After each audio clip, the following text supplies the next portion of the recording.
Good Morning San Antonio starts right now. Police investigating a deadly shooting on the city's west side. Details coming up next. And Governor Abbott's second special session opened with no Democrats and no quorum. What does this mean and what comes next? We will explain.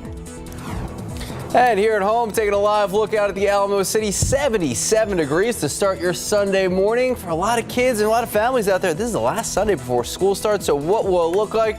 We're going to check in with Sarah Spivey in just a few moments. Good morning, 6 o'clock this Sunday. Thank you so much for starting your morning with us, starting your day with us. Did you make it outside yesterday? I pretty much hibernated inside yesterday. Okay. I was like, I need to go do this. I didn't want to do anything. No. AC was on. I even had a blanket on the couch.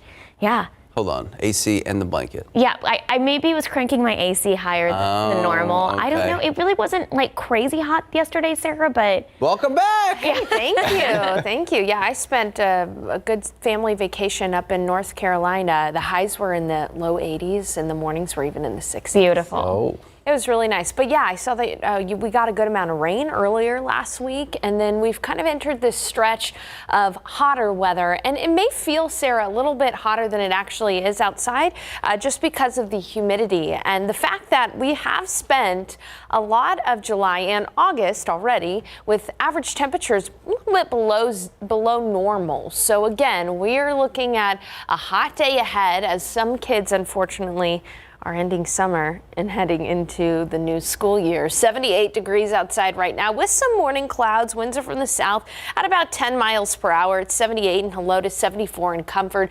75 in Tarpley this morning, 79 in Canyon Lake, and 79 in New Braunfels. Again, these winds are a touch breezy. Winds are sustained 10 to 15 miles per hour. And today we could actually have wind gusts of 25 to 30 miles per hour. So at least we've got a breeze working in our favor if it's going to be hot. And yeah, with some kids starting school tomorrow, maybe you want to soak up a little bit of what is left of summer. Here's a look at your poolside forecast. We're going to be spending the afternoon in the 90s with the high temperature right around 95. But that 95 is going to feel more like 100 because of the high humidity. And again, it will be breezy at times. Sun will set at 8:20. So here's what today looks like. Of course, I've got your back to school forecast coming up in just a bit, and we'll talk about a bit of a dry spell in our forecast over the next few days. Max, Sarah? Thank you, Sarah. Now to some late breaking news. One man dead after a shooting on the city's west side. San Antonio police on the scene saying it happened earlier this morning, the 5400 block of Jocelyn Lane. Our Jonathan Cotto joins us live from the scene with the latest. Good morning, Jonathan. What have you been able to learn so far? Good morning, Sarah. Still very much an active scene here on the 5400 block of Jocelyn Lane. That's near Mission Stadium. But let's take a look at what the scene's looking at right now. SAPD homicide unit on scene at the property right there. This is what we know so far. Police say the call for reports of a shooting came in at around 4:30 a.m. Investigators say a man believed to be around 25 years old came to this home and began vandalizing a vehicle on property. They believe that man to be the ex-boyfriend of the girl who lives at this home with her parents. We're told upon learning of the disturbance, the dad came out of that home. The ex-boyfriend attacked him. Police say the owner of that home came out, shot, and killed that 25-year-old deceased male. Now, information is limited. We're going to be remaining here on scene. And of course, as more information is made available, Max, Sarah, we're going to continue to update you. For GMSA, Jonathan Cotto, KSAT 12 News. Thank you, Jonathan. Well, after 4 long weeks, the Otis Mccain trial has come to a close with a death penalty verdict. The end of the trial finally providing closure for the Marconi family and his brothers and sisters in blue. Volunteer police chaplain Ron Leonard explains the process to closure isn't easy. It usually has those involved reliving the grief from the tragedy. He adds sometimes officers experience survivor's guilt, but he hopes with the closing of the case, loved ones will be able to turn to the next chapter. It was good to get the closure, regardless of what the verdict meant or anything like that. I really don't want to get into that. It's just that it was closure. It's over with now. During this tough time, Chaplain Leonard has been trying to do extra for those wearing a badge on top of being there for them emotionally. He's been giving out these goodie bags to remind officers they're cared for and appreciated. Obviously, we have been covering the Otis Mccain trial since it started. So if you want to see the full coverage, what happened the last day of the punishment phase, and of course the statements from Benjamin Marconi's family, you can find it all right now. Just head to KSAT.com. We have the most memorable moments throughout the trial. Just look over the story online. It should be on the homepage. In your morning headlines here in Texas, we are now in the second attempt at a special legislative session. And for the third time, Texas Democrats break quorum to block any bills from getting passed. All of this is an effort to block the Republican voting bill from getting passed into law. Both the House and the Senate convened at noon yesterday, and at least 26 House Democrats announced that they intend to remain in Washington, D.C. to continue pushing Congress to act on a federal voting bill. If you plan to hit the skies anytime soon, listen up. Spirit Airlines continuing to cancel flights and obviously causing major disruptions to people's travel plans. At least 164 flights canceled. That's nearly a quarter of the total airline schedule. Spirit has grounded a lot of flights over the last few days, more than 450 cancellations on Thursday alone. Now, Spirit Airlines says their delays would start easing within the next few days, but did not specifically say when things will get back to normal. Reports are that the reasons for these cancellations, a combination of staffing shortages, technology issues, and a surge in travel that's taken a lot of airline executives by surprise. Now to the latest in the Olympics. The Tokyo Olympics just hours away from that closing ceremony. Athletes, especially United States athletes, putting on another dazzling display. Final day of competition, Brittany Griner, 30 points, leading U.S. women's basketball team, leading them to gold over the host country, Japan. And Allison Felix becomes the most decorated U.S. track and field athlete in Olympics history, surpassing the legendary Carl Lewis. ABC's Karina Mitchell has a story. The U.S. women's basketball team beating Japan 90-75 to win their 7th straight gold medal at the Tokyo Olympics. On the track, the U.S. women finishing the 4x400 relay with a significant lead, earning them the gold medal. Allison Felix, who ran the second leg of the race, earning her 11th medal, breaking the tie with Carl Lewis and making her the most decorated track athlete in American history. I think it's been a really special games for women. You know, in our sport, outside of our sport, it's been really inspiring for me to see just, performance after performance, out there getting it done. And redemption on the track for the U.S. men after they failed to make the final of the 4x100 meter relay. In the 4x400 relay, the U.S. men claiming the gold medal. It is the 5th gold for the U.S. men in this race since 1996. The team promising more to come. When Paris 2024 comes around, there's going to be something special, brewing up. In the pool, it's a three-peat for the U.S. women's water polo team, bringing home gold for their 3rd consecutive Olympics after a 14-5 victory over Spain. Karina Mitchell, ABC News, New York. All right, go USA. Go Team USA. Those are exciting to watch. Absolutely. 608, 77 degrees out. Well, there is still some weeks left in the summer season. And if you are wanting to cool off by the pool, you want to make sure it is ready for you. Still ahead, tips on how to keep your swimming pool safe and clean. All right. Powerball Lotto launching a new Monday drawing this month. We're going to tell you all about it next. Are you going to play? Oh, of course. I'm very excited about this new drawing. If Sarah Costa doesn't show up to work, we know why. 77 degrees, 6:08 this morning. Sarah Spivey says it's going to be getting hot this week. She'll explain when we come back.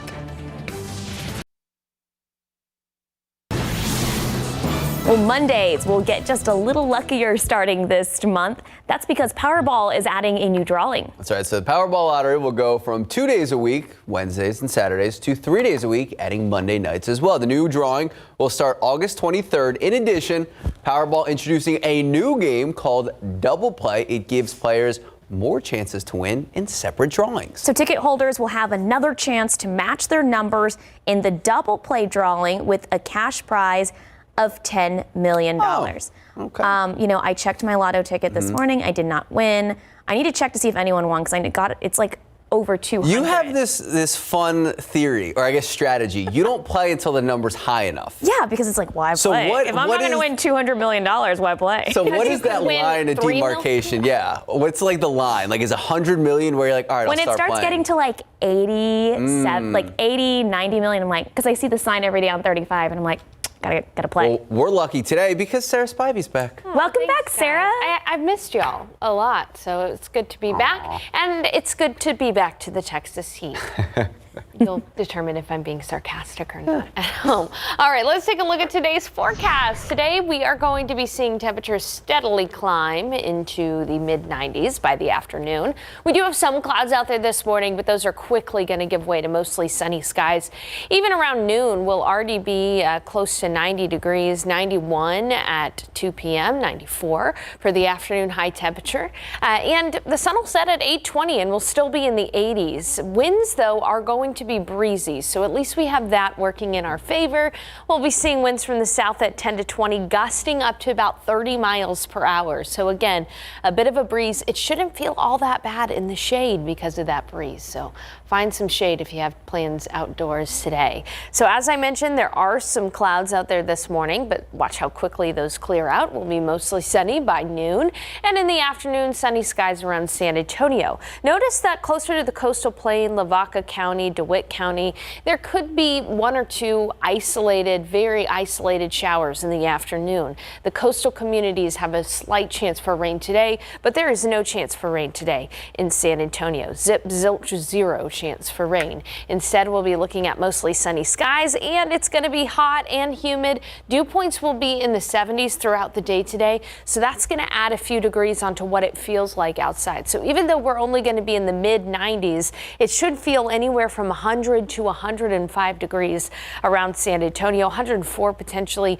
in New Braunfels. It should feel like 105 in Pleasanton, 108 in Laredo. So again, at least we have that breeze to help it feel a little bit nicer in the shade. Right now outside, as I mentioned, you can see those clouds, but they're thin. They're going to go away very quickly. It's 78 degrees, and winds are already a touch breezy from the south at about 10 to 15 miles per hour. It's 81 already in Del Rio for the morning temperature. 78 in Beeville, 74 in Uvalde, 72 in Rock Springs, and 74 in Kerrville. Again, these winds, a wind sustained at 15 miles per hour in Rock Springs.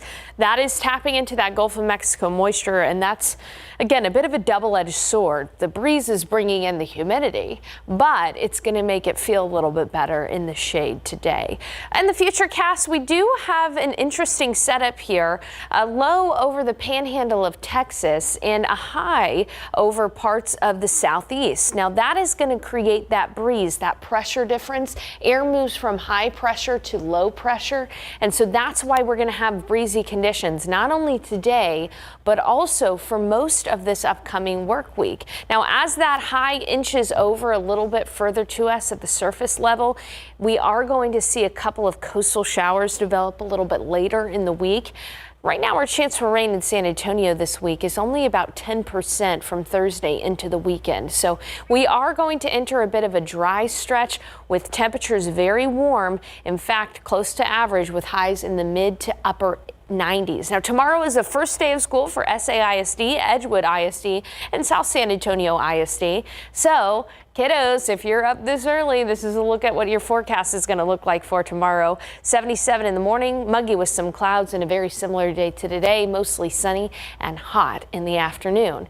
And in fact, it's going to be mostly sunny and hot for most of this week. The summer doldrums are back for us. No significant chance for rain over the next 7 days. And again, a few coastal showers are possible Thursday through the weekend, but that's about it. I like how you gave 77 A+ and 95 an A. I would have given 95 like a B-. Well, okay. I could adjust that for us in the next hour. Thank you, Sarah. All right. I appreciate how it's the summer doldrums as school's starting. All right, 6:16, 77 degrees out. Rock band Guns N' Roses releasing a new song after more than 10 years. We have that story ahead. All right, hot summer. Well, as we just told you about, we're entering the doldrums, so why not jump into the pool? We're going to explain what you need to know before you dive in. Good morning and welcome back. It has been a hot summer across the country. One of the best ways to cool off, take a dive into the pool. Oh, it's always fun. In this morning's Ask Angie segment, RJ Marquez discusses how to keep a backyard swimming pool safe and clean for a long season of cooling off.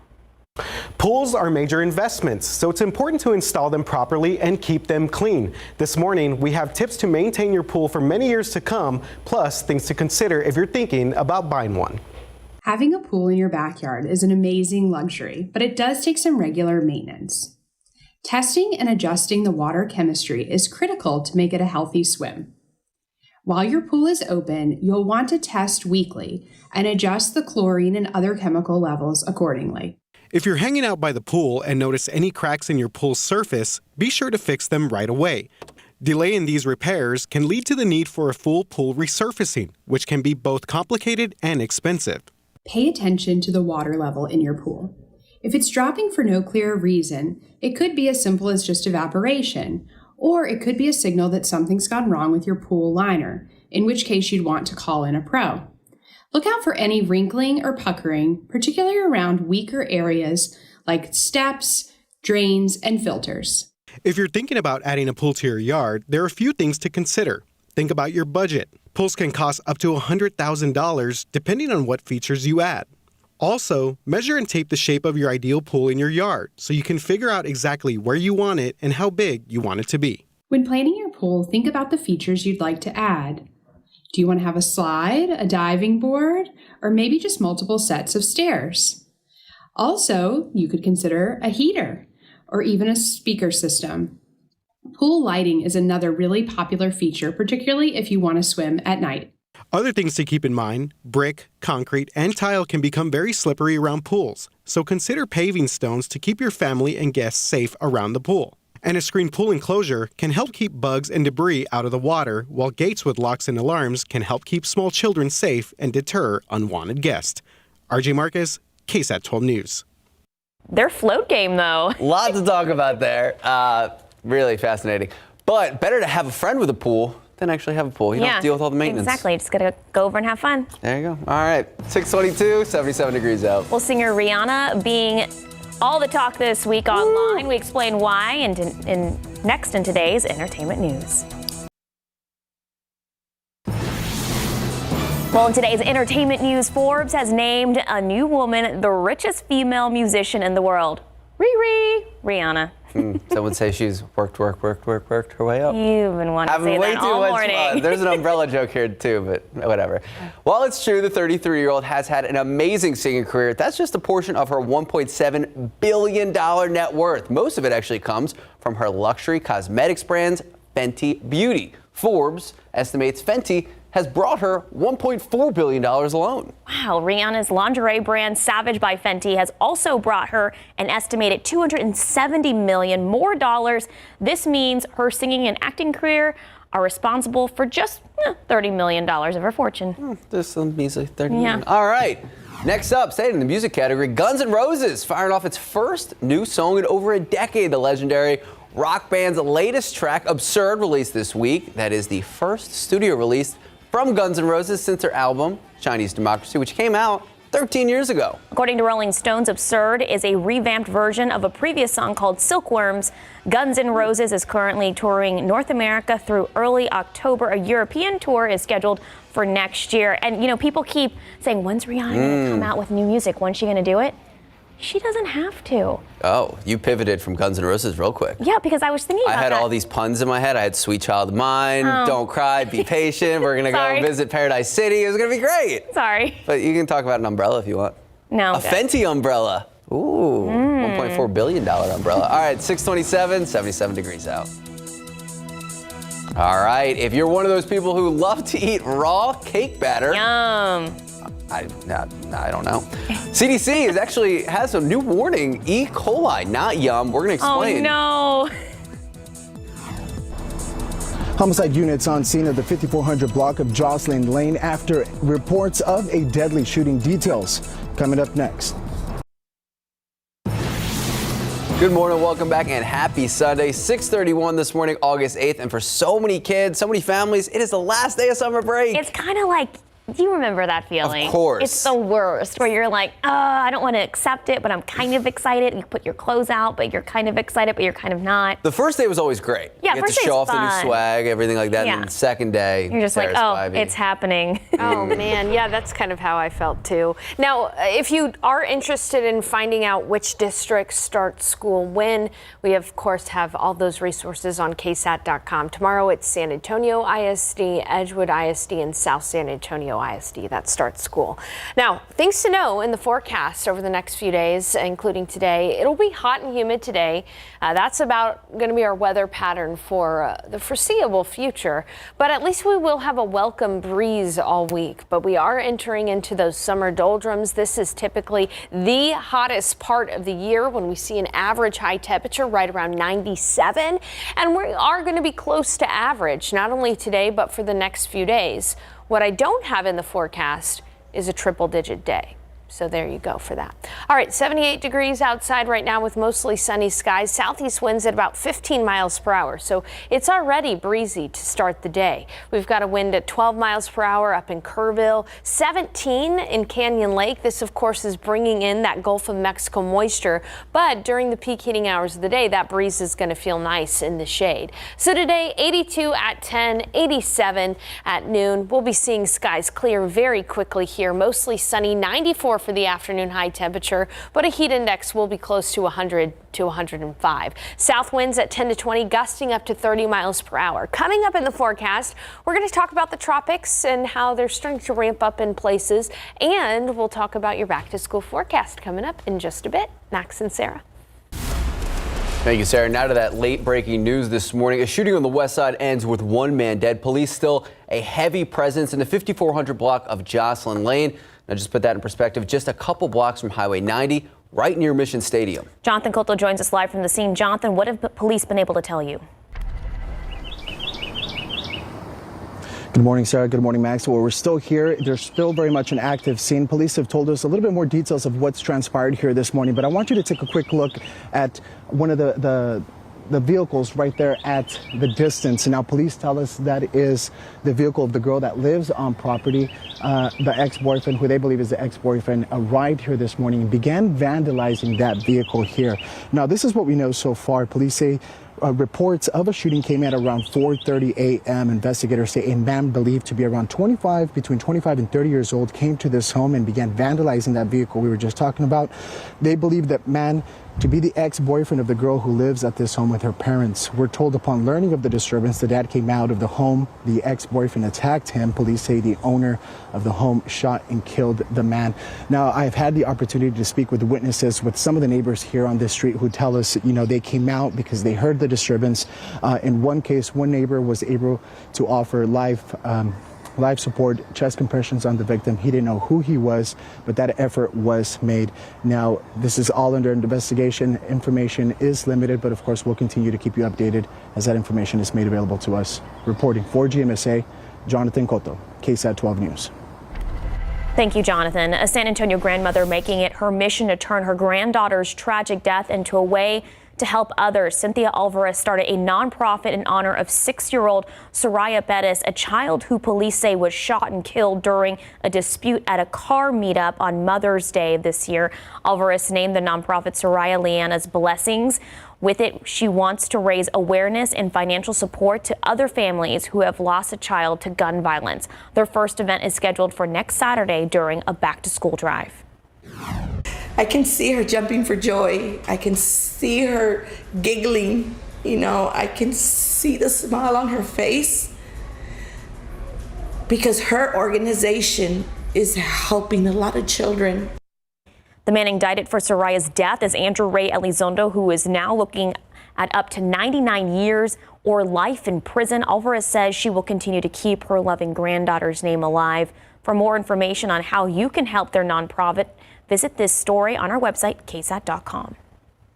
Now to the latest in the pandemic. According to health officials, this battle against COVID far from over. Although more people are getting vaccinated, there are still major concerns about the Delta variant, especially as students are returning back to school. CNN's John Lawrence reports.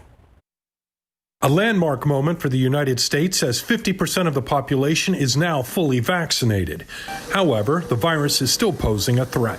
We thought that this was getting better, and now we're working as hard, even harder than we did a few months ago. The U.S. is averaging more than 107,000 new cases per day, the highest it's been in 6 months, based on data from Johns Hopkins University. The Centers for Disease Control and Prevention's latest ensemble forecast predicts a rise in COVID-19 deaths and hospitalizations over the next 4 weeks. CDC data shows that as of Tuesday, an average of 192 children under 17 were admitted to U.S. hospitals every day over the previous week. Being a teenager is such an important time in all of our lives, and we've already lost a chunk of that time. And to make sure that we don't lose any more time, and for the help of society and for the help of other people as well, to go get vaccinated. That's why I got vaccinated. TikTok influencers now campaigning to get young people vaccinated, as some Americans, now sick with COVID-19, say they regret not getting their shots. I'm so sorry that I made the mistake to be negligent and not get vaccinated.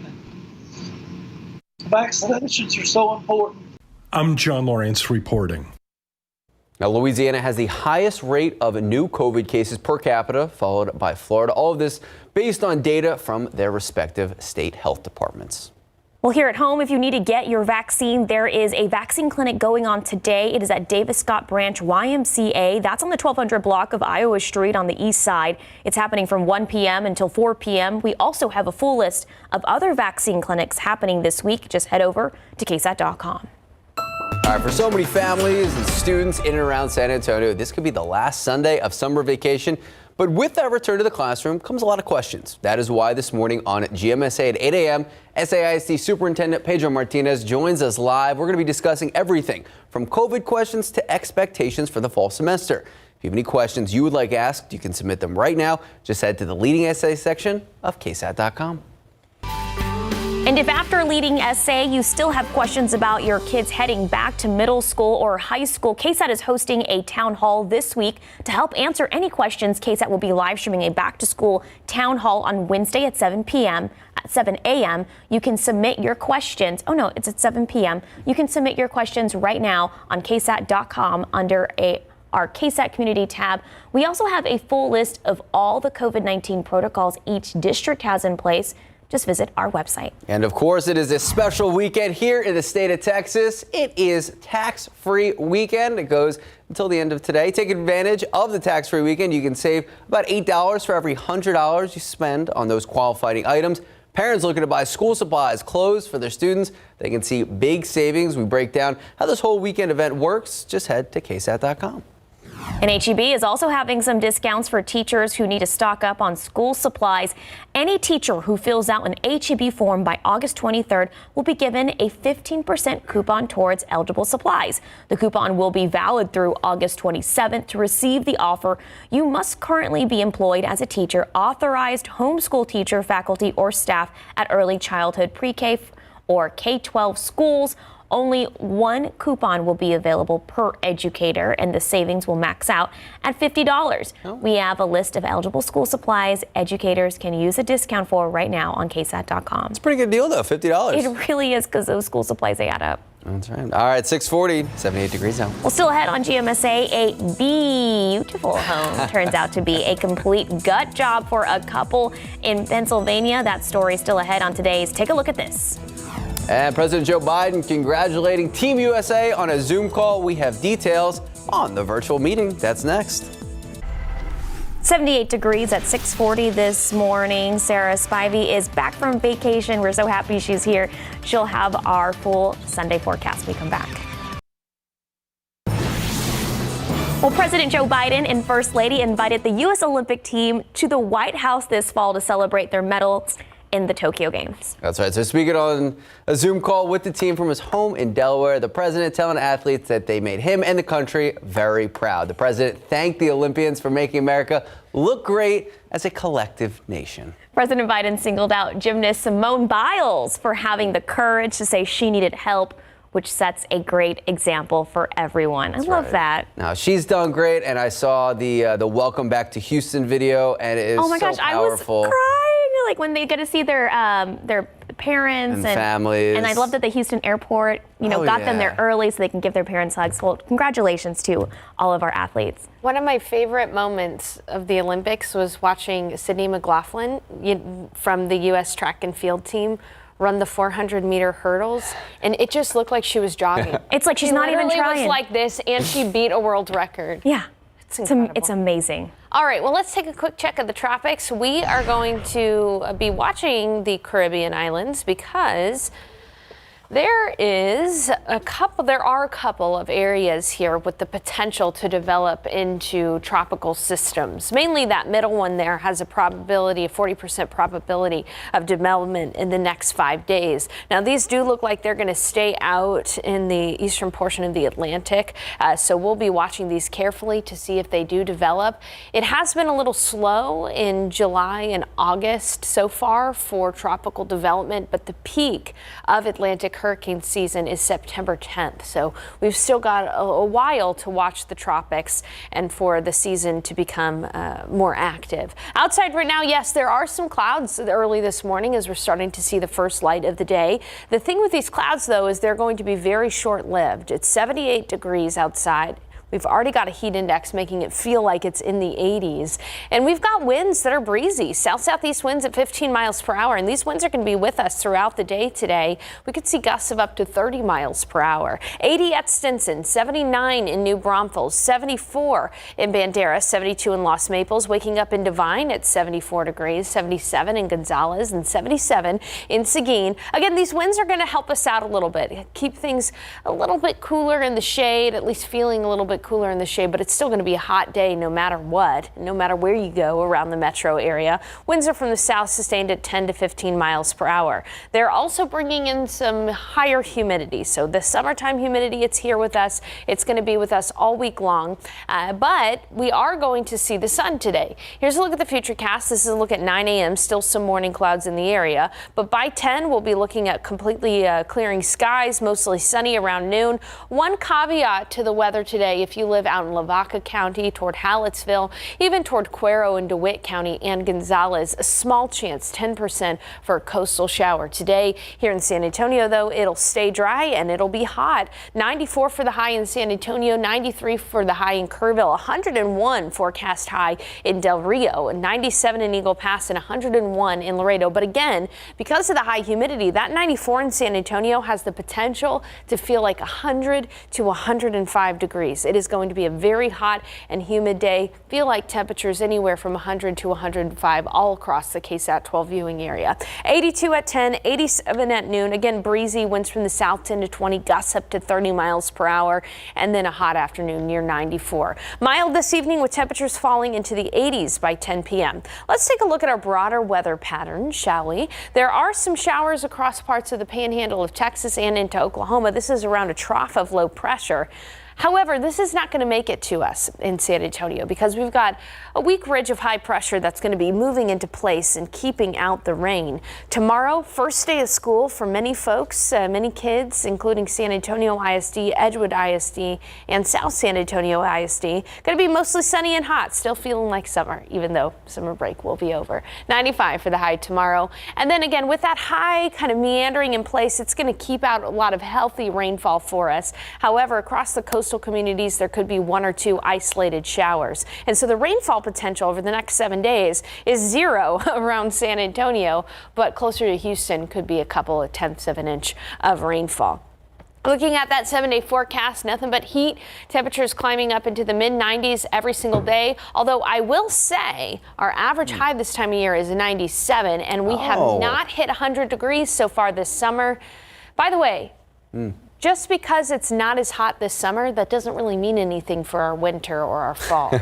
So just keep that in mind. We could have a colder than average fall. We could have a warmer than average fall. In Texas, you never know. Well, you do know 7 days out as a meteorologist, Sarah. Dang. All right, but it is important to mention, though, if you are out and about today, even though it doesn't read 100 degrees, be smart, drink water. We had a viewer tweeted us, Hector, saying if you're playing golf in the shade, not a good day on the course. No. So We're a there you big go. hat. Big hat. Well, we love big hats. Big hat. All right, 6:49, 78 degrees out.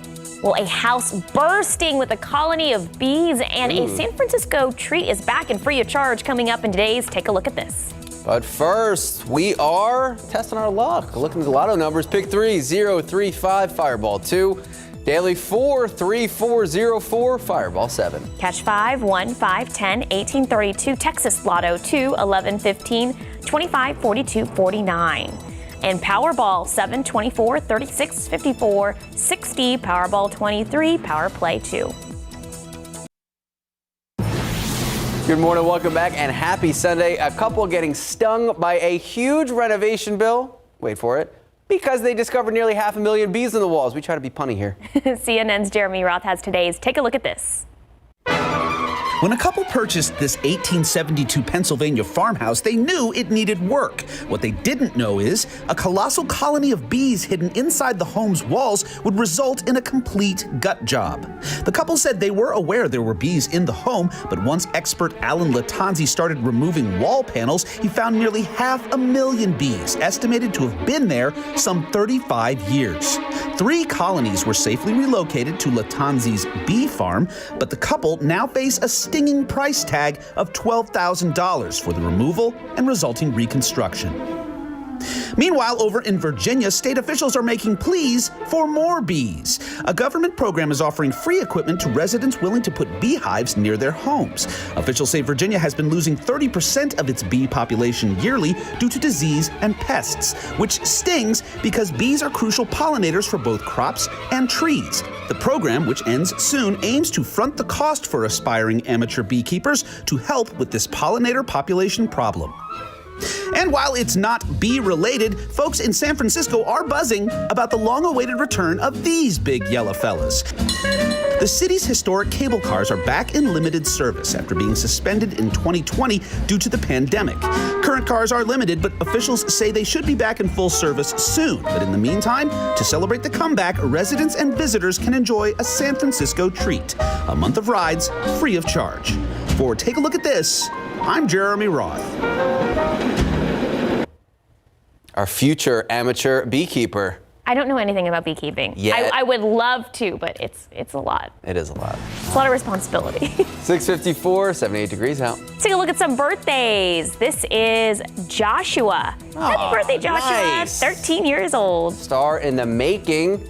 And let's see, do we have another one? Lila, 11 years old. Happy birthday, Lila. And make sure to keep posting your birthday pictures. KSAT.com/birthdays. Remember to include a name and an age. We show them every Friday, Saturday, and Sunday right here on Good Morning San Antonio.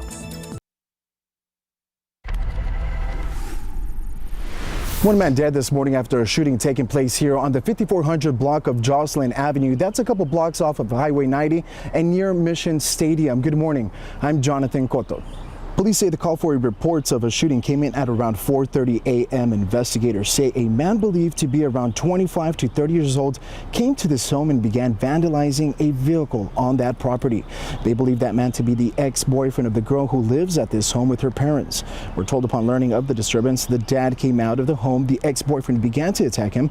Police say the father of that home shot and killed that man. The shooting remains under investigation. We'll keep you updated as more information is made available. For GMSA, Jonathan Cotto, KSAT 12 News.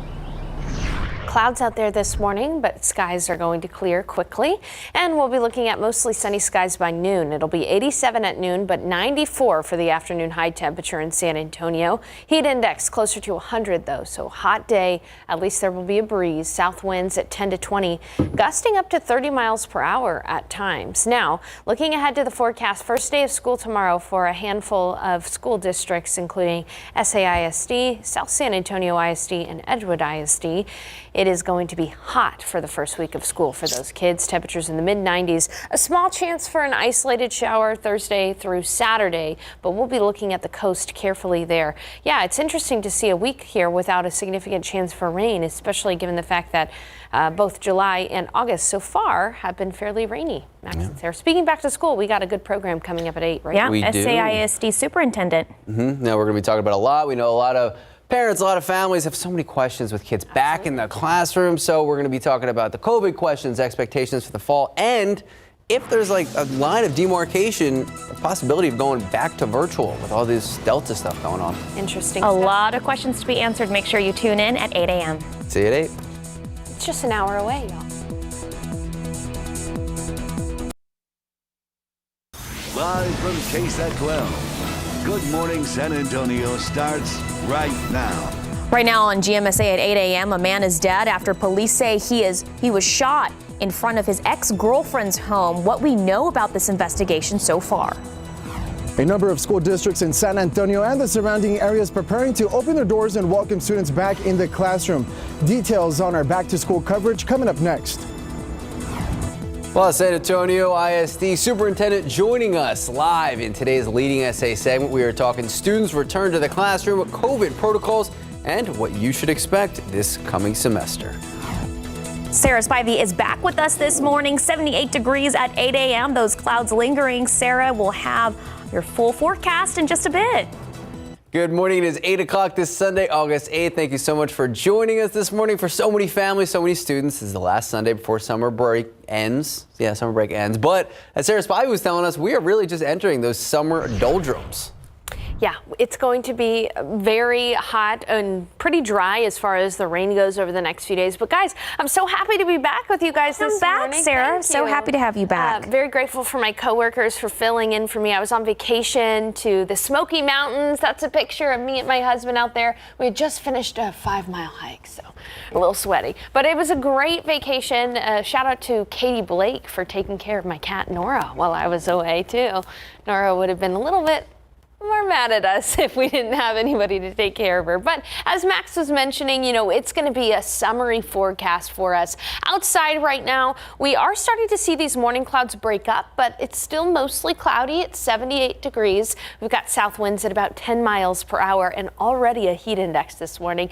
Feels like 81 degrees. Now, those winds are actually going to be helping us out a little bit later this afternoon, making it feel at least tolerable in the shade. Outside right now, though, it's already 80 at Stinson, 76 in Seguin, 76 in Hondo, 78 in New Braunfels, and 79 up in Canyon Lake, 74 in Kerrville, and 73 at Bernie Stage. For some folks and for some kiddos, it is the last day of summer break. San Antonio ISD, Edgewood ISD, South San, all going back to school tomorrow. So maybe you want to soak up a few more of those sunshine rays before school begins. It's going to be toasty this afternoon. Temperatures will climb into the mid-90s. It's going to be mostly sunny and hot with the heat index close to 100 degrees today, even up to 105. So coming up in the forecast, we're going to talk about those summer doldrums. We're also going to talk about tomorrow's back to school forecast for many of those kiddos. And we'll take a look at the week ahead. Max and Sarah. Thank you, Sarah. New this morning, a shooting on the west side ends with one person dead. Here's what we know right now. It all happened in the 5400 block of Jocelyn around 4:30 this morning. So take a look. This was the scene this morning. Now, investigators telling us a 25-year-old man showed up to his ex-girlfriend's house and began vandalizing her car. SAPD says when the woman's dad woke up, went outside to see what's going on, the boyfriend got angry, attacked the father. Now, police say that's when the father pulled out a gun and shot the suspect right in the front yard. And we're told that suspect died on the scene. Now, police have detained the father, but has not been charged at this time. The shooting still under investigation. All right, we are in back to school mode. It's that time of year, summer break coming to an end for so many students. But for some students, it's actually going to be the first time they are returning to the classroom since March of 2020. It's wild. Jonathan Cotto joins us live with a look at how this academic school year will look like. Good morning, Jonathan. Good morning, Sarah. And it's exactly what that academic school year will look like is what surely parents and students are asking themselves. Several school districts are preparing to open their doors and welcome students back into the classroom starting this week and tomorrow specifically. Some of those school districts include Edgewood ISD, San Antonio ISD, and of course, South San ISD. This will be students' first time in a physical classroom since the spring of 2020. That's when the coronavirus pandemic forced schools to close their doors. An executive order from Governor Greg Abbott in May prohibiting government entities like schools from issuing mask mandates, but the CDC recently updating guidelines that recommend people wear masks indoors regardless of vaccine status. The Texas State Teachers Association has urged Abbott to give schools the power to require masks ahead of the start of the school year. The American Academy of Pediatrics also recommending the use of a face mask for all students teachers and staff this year. And of course, about 16 other school districts in the area will be opening their doors and welcoming students back into the classroom starting this month as well. For a complete list of their back to school information and an updated information, you can head on over to KSAT.com. Of course, here on GMSA, we're going to be providing you with complete back to school coverage. And in the next half hour, we're going to be talking about the final day of the tax weekend. Max, Sarah. All right, and on top of tax-free weekend, as Jonathan was saying, this is the last Sunday of summer vacation for so many local students and families. But with that return to the physical classroom comes a lot of questions. That's right. So joining us in today's Leading Essay segment is SAISD Superintendent Pedro Martinez. Good morning, Superintendent. Thank you so much for making time for us this morning. Thank you for having me. Absolutely. So right to start, the governor openly saying mask mandates will not happen in Texas schools. The TEA following that guidance. Do you agree with that decision? And what is your message to SAISD parents? Well, for us, Max and Sarah, it really is a non-issue. We decided to pilot something during our intercession program in July with an opt-out strategy. So basically, we encouraged all of our families to support us in having their children wearing masks. We gave the families the ability to opt out. We had less than 2% of our families that opted out. And right now, as I speak for tomorrow, we have less than 1% of our families that are opting out. So over 99% of our families are supporting us and having their children wear masks. All of my staff will be wearing their masks. We just want to be safe right now, especially when we're still learning about these variants. And Superintendent, we know Texas school districts don't even need to notify parents of COVID infections, but does SAISD plan to keep track? And is there a point where the district could go back to virtual learning? So Sarah, one of the things that, we were very proud of last year, we just gained the trust of our parents and kept it. So we will continue to notify all of our families when there's cases in our schools. There will be a personal phone call if your child has been exposed, because as a parent, that's what I would expose. I'm very optimistic because vaccination rates are so high in our community that we won't have to go back to virtual, but we do have vaccination clinics in all of our large high schools. We want to make sure that we vaccinate all of our eligible children. I'm still worried about community members that may not be vaccinated in our community. Now, we understand there were programs for students who may have fallen behind during that home virtual schooling. Now, do you feel like there's still a lot of catch up to be done? Absolutely, Max. One of the things that we saw last year was that, for many of our children that were learning remote, they just didn't do as well as our children learning in person. That's why we started intercession programs in July. We had over 9,000 children. And by the way, I heard just so many positive stories. Children were just happy to be back in school. They were all in person. And I'll tell you, the energy is very high right now in my schools. My teachers are excited to see their children. I was in open houses throughout the week last week. I saw the excitement of parents and students. So we're ready. So we do have a lot of work, but I'm very excited that all of our children will be coming back. And Superintendent, what do you anticipate for this coming semester? We know we get a lot of concerns and messages from parents. So what is your message to them with school starting tomorrow? Number one, please be in touch with your school. Let us know if you're worried or you're nervous. We do have children that are medically fragile. We want to make sure that we're serving those children through our homebound services. But I'll tell you, the energy is very high. I know parents are nervous, or some parents are nervous. Please just talk to your teacher, talk to your principal. We're going to work with you, but we're just excited. We're excited to see everybody back tomorrow. All right, Superintendent Pedro Martinez, thank you so much for joining us this morning. If any family or any parent missed part of the interview, we're going to have the whole thing in its entirety. Just head to KSAT.com. Thanks, Superintendent. Thank you. Thank you for having me. All right. Well, speaking of COVID, we want to remind everyone that there are still vaccine clinics happening today and tomorrow. The first one going to be at the Scott Branch YMCA on Iowa Street. That is kicking off at 1 p.m. It goes till 4 p.m. Both the Pfizer and Johnson & Johnson vaccines are available. Then tomorrow, there is one at the Alamo City Barber College on Bandera from 11 a.m. to 7 p.m. The last one at the Second Baptist Church on East Commerce Street, 1 p.m. to 6 p.m. Both of those clinics will also have Pfizer and Johnson & Johnson vaccines. You can find all this information and so much more right now. Just head to KSAT.com. Time now is 8:09, 78 degrees out. Well, still ahead on GMSA, a new warning from doctors why they say overusing antibiotics could actually cause more harm than good. Plus, the CDC, big warning out there for anyone who likes to eat raw cake batter. There's a big outbreak of E. coli. Details on how many people have gotten sick so far. And new research involving the Pfizer vaccine in people who already had COVID-19. That's all next in your health headlines. All right, and taking a live look out at the Alamo City. Not too much to look out right now. We're going to check in with Sarah Spivey. She is back. She is locked and loaded for a full back-to-school forecast. We'll see you in a minute. Good morning and welcome back. In your morning health headlines, new research finds one dose of Pfizer's COVID vaccine may be enough to protect people who had already been infected with the virus. The second dose did not significantly increase antibody levels in those who were already recovered from the virus. All of this is according to the journal from JAMA Network Open. In fact, people who recovered from COVID appeared to have more antibodies against the virus after a single dose than those who received 2 doses but never actually had it.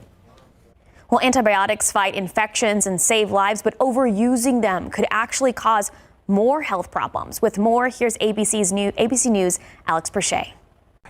Since the invention of penicillin almost 100 years ago, antibiotics have saved countless lives. They fight off life-threatening infections like pneumonia and sepsis. But overuse of antibiotics could lead to superbugs that are resistant to these drugs. And because of that, doctors use them only when absolutely necessary. New studies from the CDC show that antibiotic prescriptions by doctors' offices dropped by 1/3 during the COVID-19 pandemic.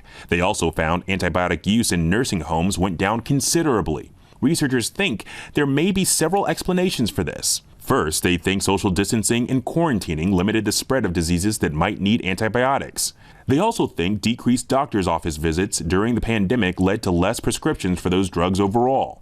And antibiotics don't help treat COVID, except in very rare cases. You should only take these drugs if they are prescribed by a doctor. With this Medical Minute, I'm Alex Perche, ABC News. Well, if you're planning on baking soon, you may want to hold off on licking the spoon. The Centers for Disease Control and Prevention is investigating an outbreak of E. coli linked to cake mix. 16 people have been infected with E. coli across 12 states as of July 27th, according to the CDC.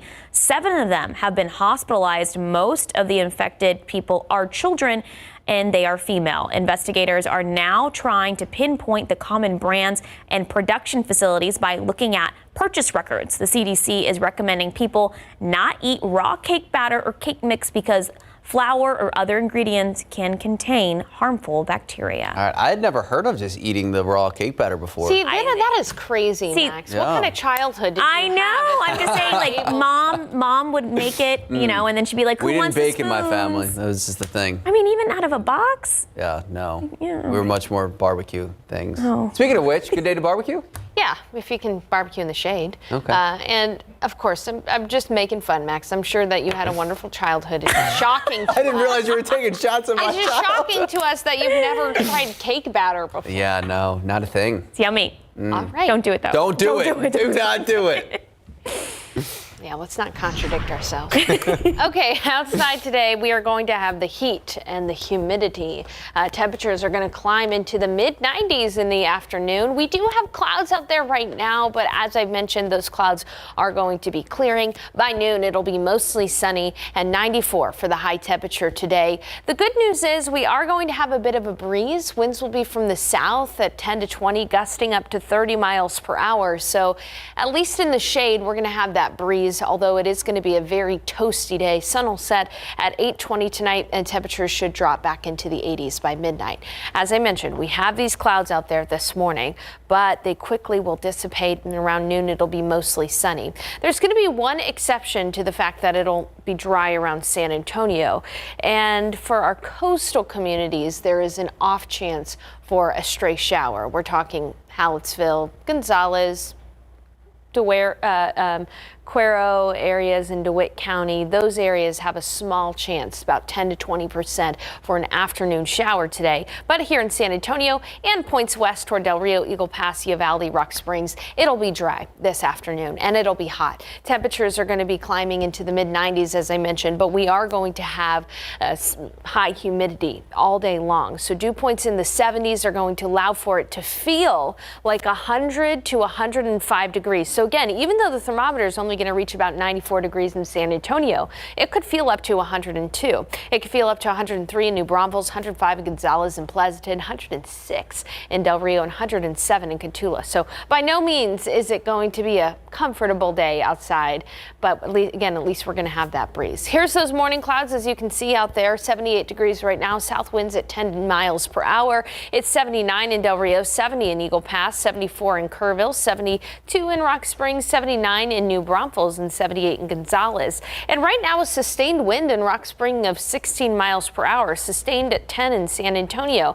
And today those gusts could happen up to about 25 to 30 miles per hour. The reason why it's going to be breezy over the next several days is because of a pressure difference in our atmosphere. In the Panhandle, we'll have a low pressure system, and a high pressure system will rest over parts of the Gulf Coast states. And in our atmosphere, the wind flows from high pressure to low pressure, and that's exactly what's going to happen. And this pressure difference is going to create breezy conditions in the week ahead. But it's still going to be hot. We're not going to have any significant chance for rain this week, as that high pressure system is going to move a little closer. It could direct a couple of sea breeze showers through the coast by about Thursday through the weekend. But as you can see here in San Antonio and across a good part of Texas, it's going to stay dry. You know, we had a decent amount of rain last week, but as we enter the second week of August, it is going to just be pretty hot. In fact, high temperatures should be near the average. The average high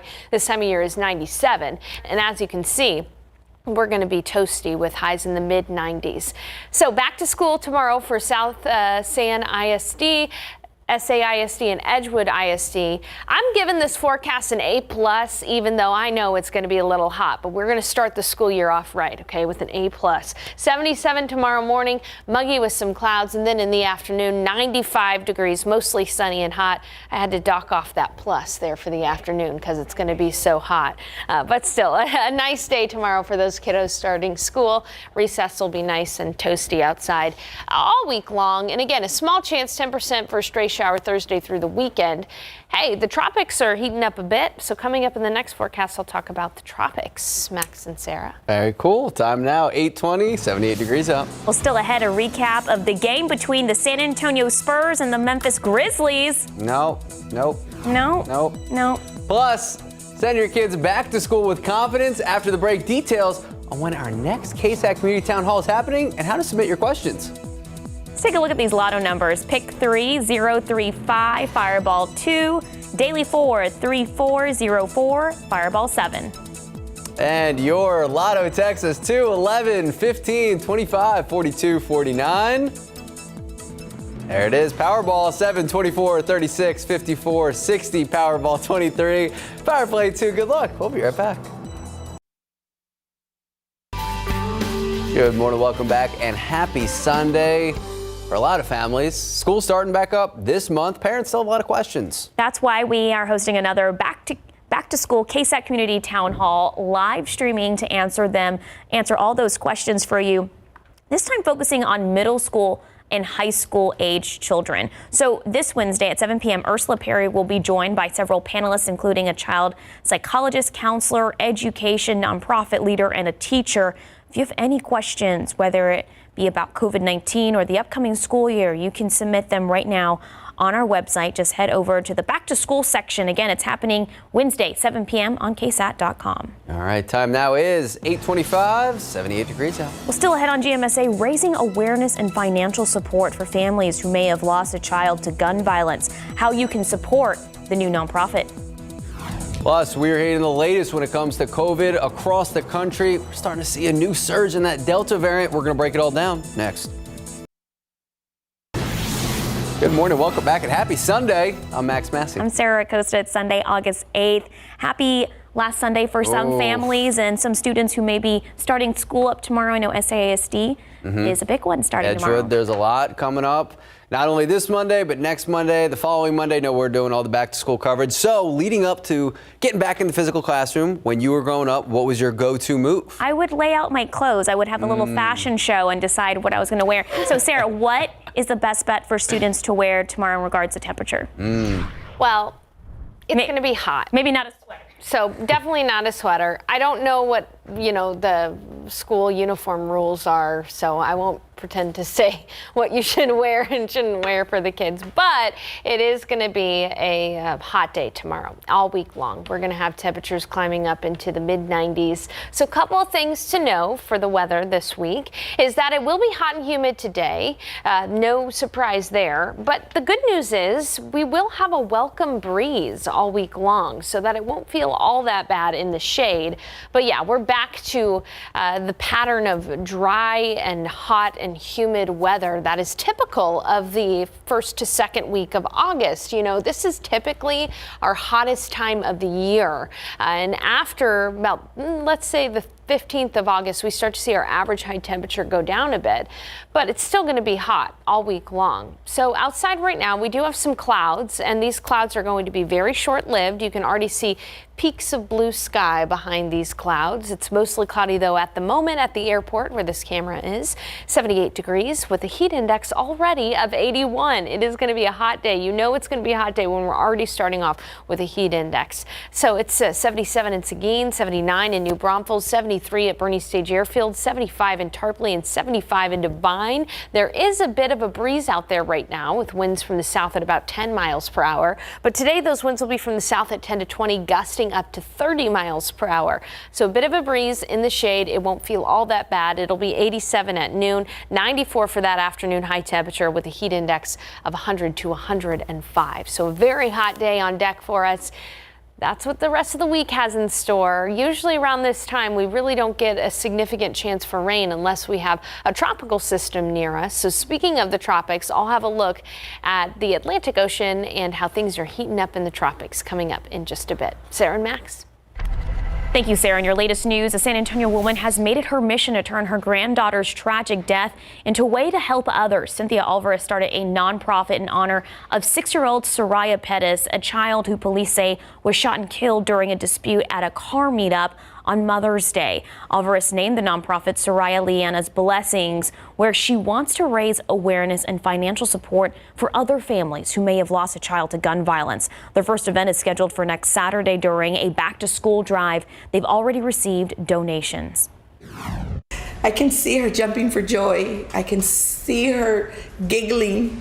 I can see the smile on her face because her organization is helping a lot of children.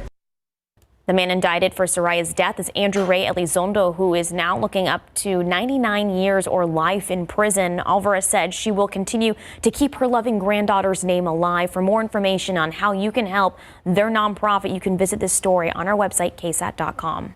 Well, after 4 long weeks in the courtroom, the Otis Mccain trial finally coming to a close, providing much needed closure for the Marconi family and Detective Marconi's brothers and sisters in blue. So volunteer police chaplain Ron Leonard explains the process to closure, and it's not an easy one.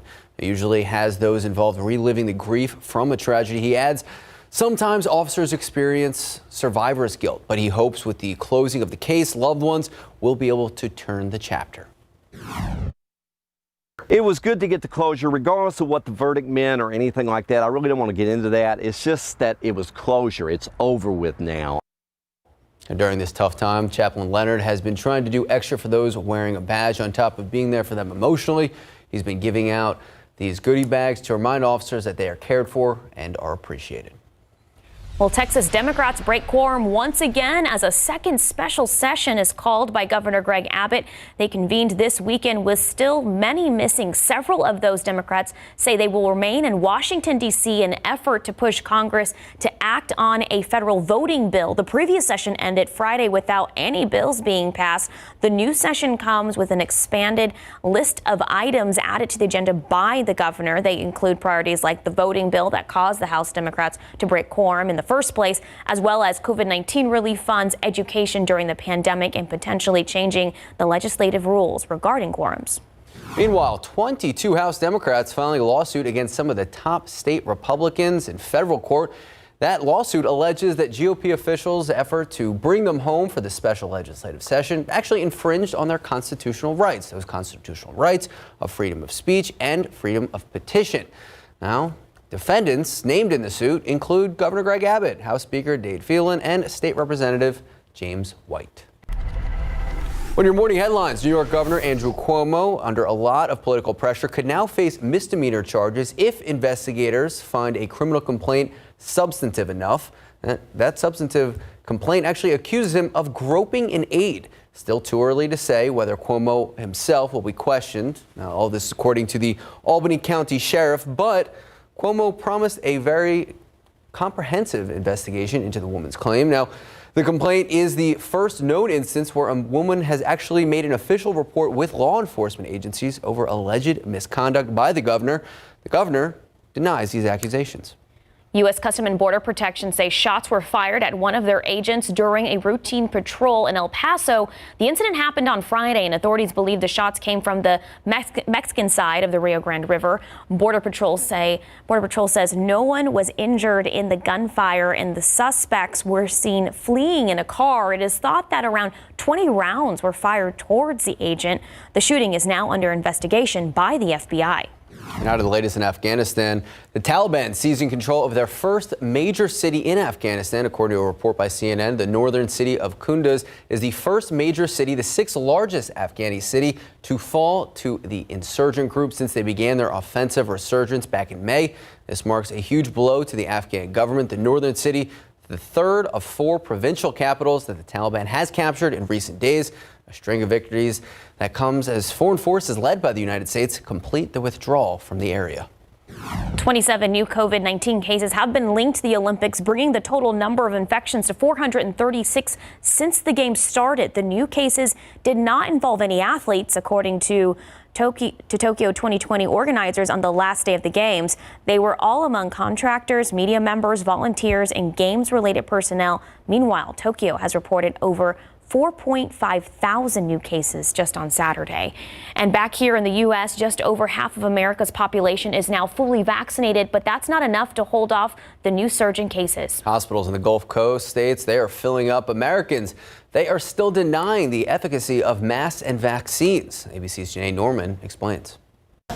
This morning, in a major surge through the Deep South and the Gulf Coast, the contagious Delta variant leading to more hospitalizations and death, nearly all among the unvaccinated. I can't believe we're doing this again. One of those hard-hit states, Florida, reporting a new pandemic record for number of cases. 23,000 new cases on Friday, as the state sees these long lines at testing sites and a critical need for hospital beds. What we need to do is flatten that curve again, because we are getting patients at a higher rate and faster rate. But doctors there also warning the rising number of pediatric patients has caught them by surprise. Children left to battle COVID alone in the hospital. It does put an undue social stress on the child. As you can imagine, a child needs their parents here. In Florida, more children are in the hospital with COVID-19 than anywhere else in the country. With cases rising in children, communities nationwide now grappling with school masking policies.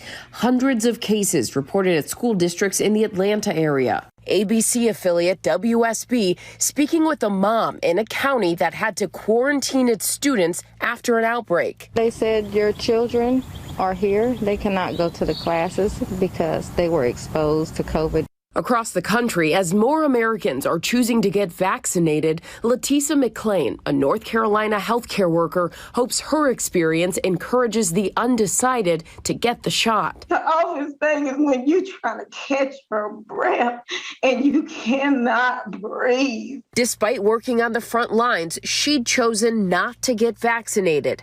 COVID nearly killed her. I should have got vaccinated. And now I'm putting my family through this for something that I could have prevented. And that was ABC's Janae Norman. It is 8:39 and 78 degrees. All right, Team USA, all smiles, bringing home the gold, bringing home a few golds. I'm pretty sure the final count was like 39, but this is one of them. Kevin Durant, Team USA, Coach Pop, Keldon Johnson. We're going to break it all down. Go USA, 8:39, 78 degrees. Those clouds are still lingering. Sarah says it could heat up today. She'll have her full forecast when we come back. surge in cases, hospitals at the brink. Now, with kids returning to school, the director of the NIH with George. Plus, as mandates and political battles grow, are we losing the fight? The Powerhouse Roundtable breaks it down today on ABC's This Week with George. Well, it's Sunday, which means for some students the last day before school starts, but it's also the final day of tax-free weekend. That's right, so if you haven't had a chance to get out there, do your back-to-school shopping, still some time left for some pretty good discounts. Jonathan Cotto joins us live with why this is the perfect time for teachers to also take advantage of tax-free weekend. Jonathan, what do they need to know and where can they get the most bang for their buck? That's right, Sarah. I majored in film and journalism, but according to my math calculations, for every $100 spent, you can save $8. And listen to this. If you're a teacher, HEB is offering special incentives that can help you stock up on very much needed school supplies. All you need to know is go to HEB to fill out the form by August 23rd. You'll be given a 15% coupon towards eligible supplies. The coupon will be valid through August 27th. And according to the HEB website, you can receive that offer. You must currently be employed as a teacher, authorized homeschool teacher, faculty or staff at early childhood pre-K or K through 12 schools. Only one coupon will be available per educator, and the savings will max out at $50. Also, don't forget La Cantera and North Star Mall open their doors today at 11 a.m. The shops at the River Center at 12. And for tips on how you can save on back-to-school supplies and clothes, you can head on over to KSAT.com. For GMSA, Jonathan Cotto, KSAT 12 News. Thank you, Jonathan. USA, USA. Come on, that one. USA. Thank you, Sarah. Woo! All right, Team USA, all smiles, beating France 87-82, taking home the gold medal in the men's Olympic basketball. Let's take a look at the highlights. Fourth straight Olympic gold for USA, following two exhibition losses in Vegas.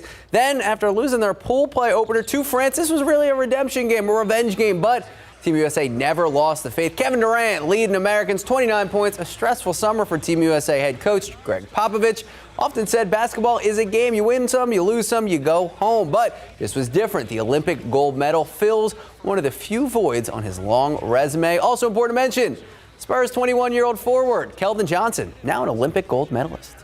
All right, speaking of Spurs, we are opening up Summer League. That's right. The Spurs actually closing up Salt Lake City Summer League. Don't worry, another one's opening up just a couple days. 82-77 loss. But you know what? These losses really don't count, so it doesn't matter. But you know what does count? We get to see some production for some very young guys. Spurs, Devin Vassell, 27 points in 30 minutes of action. 11 for 30 overall, 1 from 10 from 3, so we can work on the downtown shot. But there we go. Josh Primo, remember the name. You should already know it. 17 points. He is the first-round pick this year. He was able to show off the playmaking skills, some great passing ability. Spurs' second-round pick, Joe Wieskamp from Iowa. 7 points, team-high 10 rebounds. The Spurs taking on the Timberwolves in that first game of the MGM Resorts Summer League in Vegas tomorrow, 6 p.m. Entertaining series with Pro Football. All right, here we go. We are talking some legend stuff. The Pro Football Hall of Fame class 2020 finally enshrined in Canton, Ohio. 15 elected as part of the Centennial class. The class included so many greats. Personal favorite, Troy Polamalu. Then we got the wide receiver, Isaac Bruce, former Colts running back, Edgerrin James. He had a great, whole speech if you want to listen to it. Steelers safety, Donnie Shell, former Steelers head coach, Super Bowl winning head coach, Bill Cowher. And of course, the man with the best hair, you can watch him on Fox Morning Show, Jimmy Johnson, head coach of the Cowboys. Won a ring. Class of 2021, take the center stage today. Sarah Spivey, your hand is up. Yeah, I have a question, Mr. Max Massey. Yes, Professor Massey. It's a sports question. Okay. How come in the Olympic basketball men's game, the scores are so low, 85 to 82, whereas in, an NBA game, you can see 120 points. You get a gold star for your question. But you need to answer it. So the answer is the games are shorter. Okay, in the NBA, there's 4 12-minute quarters, 4 10-minute quarters, different ball. So our NBA stars, I'll give a little scapegoat to our guys. Getting used to it. Yeah, they are not really used to it. And also, if you're in a gold medal game, it's all, defense. Right? Well, do or die, essentially. So you want to play as best defense as you can. And, if you stop people, look, we have 82 regular season games in the NBA, so you're not going to play the hardest defense every night. Great. Thank you. That's a thorough answer. There you go. Do you have any weather questions? How are the tropics doing? Oh, great question. That's a good weather question. They're actually heating up, Sarah and Max. So we're going to take a look over near the Caribbean. We're going to be watching the Caribbean closely because there are 2 areas that we'll be watching for tropical development that have an equal 40% chance of development over the next 5 days. You know, it was fairly slow in the tropics for most of July and the first part of August here, but as you can see, things are heating up and we're not even close to the peak of Atlantic hurricane season. Atlantic hurricane season peaks on September 10th and it lasts all the way through the end of November. So we've got a long time to look at the tropics, although we haven't seen quite as much activity as last year, and we probably won't see as much activity as last year. There's still plenty of time to see activity in the tropics. And the tropics is one of the ways that we really do get summer rain here in Texas, but it doesn't look like those systems are going to affect us in the Gulf. But we'll keep an eye on things. Current conditions outside, seeing the morning clouds out there as temperatures are going to be warming up from here on out. These morning clouds are going to be very short-lived. They'll be clearing out here within the next 3 hours or so. We've got a south wind at 10 miles per hour. Here's a look at those morning clouds right now. It's completely sunny in Gonzales, but you can see it's partly cloudy near Kerrville, mostly cloudy around the Alamo City right now. That does include areas out near New Braunfels, Seguin, Canyon Lake. Some clouds to start the day, but again, short-lived cloud cover. Temperatures starting to get up to near 80 degrees, 80 in Canyon Lake. It's 80 at Stinson, 80 in Castroville, and 80 in Gonzales, and we'll be getting into the 90s by the afternoon. Now, one good thing that we have going for us today are the winds. The breezes are going to be stronger. We'll see gusts up to about 30 miles per hour at times. We've got sustained winds anywhere from 10 to 15 miles per hour, but it is a double-edged sword. Although the breeze is going to make it feel nice in the shade, it is going to continue to bring in the humidity, and so humidity is going to stay high, which means, you guessed it, a heat index value this afternoon. So the futurecast shows that those clouds are going to go away here within the next couple of hours. There could be 1 or 2 showers out near Hallettsville, Cuero, and Gonzales, but here in San Antonio, and especially for points out to the west, there's not going to be any chance for rain today.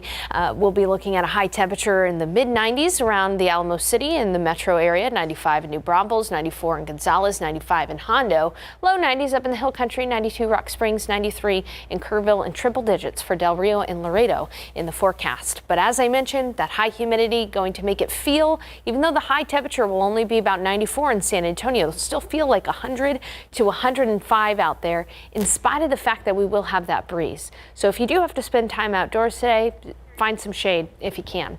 Now, looking at the forecast for the day, just to recap everything I said, 87 at noon, breezy with gusts up to 30 miles per hour, 94 for the high, and a mild evening with temperatures in the 80s after the sun sets at 8:20. So on our weather pattern, we do have some rain across parts of North Texas and Oklahoma City. That's around an area of low pressure, but we're not going to see any effects from that. Instead, a high pressure system is going to settle over, keeping things dry for us. And tomorrow, for the first day of school for many kiddos, it's going to be 95 for the high. Districts starting tomorrow, San Antonio ISD, Edgewood ISD, and South San ISD. Now, with that high moving out of the area by the end of the week, we're still going to have an influence from it in San Antonio. So no rain in the forecast for us this week, but along the coastal communities, there could be 1 or 2 isolated showers. So a very dry forecast for us.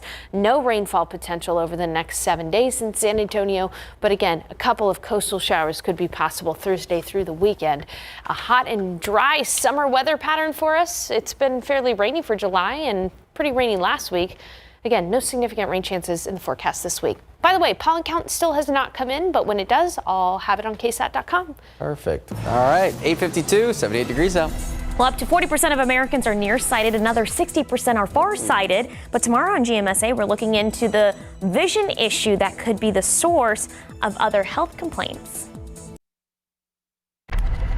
In the news you need to know before you go, San Antonio police tell us a 25-year-old man went to his ex-girlfriend's house in the 5400 block of Jocelyn, vandalized her car. There was a confrontation between the ex-boyfriend and the father. The father ended up shooting and killing the ex-boyfriend. If you're interested in the story, we have it all. Just head to KSAT.com. But that is it for us here on GMSA Weekends. Have a great week.